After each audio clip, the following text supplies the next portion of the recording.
ادھر ایک صاحب کسی کے 1.5-2 کروڑ روپے لے کے بھاگ گئے, تو مجھے کہنے لگے میں کہاں سے دوں بھائی, میرے پاس تو پیسے ہی نہیں ہے, میں جس سے میں نے قرضہ لیا ہوا میں تو دے ہی نہیں سکتا, میری مدد کرے. میں نے کہا آپ بالکل دے سکتے ہیں.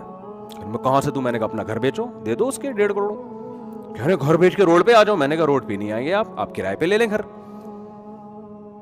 میں نے کہا پھر اگر کرائے پہ بھی پورا نہیں ہوتا, کرایہ بھی جیب سے نہیں نکل رہا, تو پھر ہم آپ کے ساتھ انشاءاللہ تعاون بولتے کیوں نہیں کریں گے, کیونکہ گھر بیسک ضرورت ہے انسان کی, روڈ پہ تو نہیں رہ سکتا نا.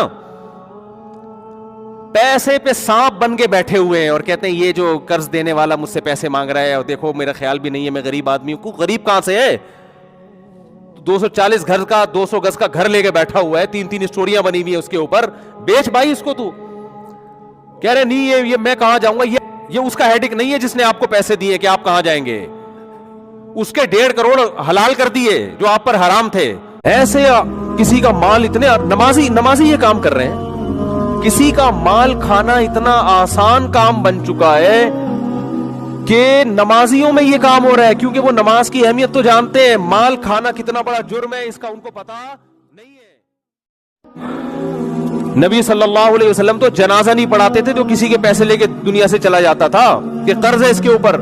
آپ نے فرمایا شہید کا ہر گناہ معاف ہوتا ہے مگر قرض شہید کا معاف نہیں ہوتا. کسی نے کاروبار میں پیسے لگائے, آپ کھا گئے, تو یاد رکھو شہادت بھی ملے گی تو یہ معاف نہیں ہوگا, پیسے دینے پڑیں گے آپ کو.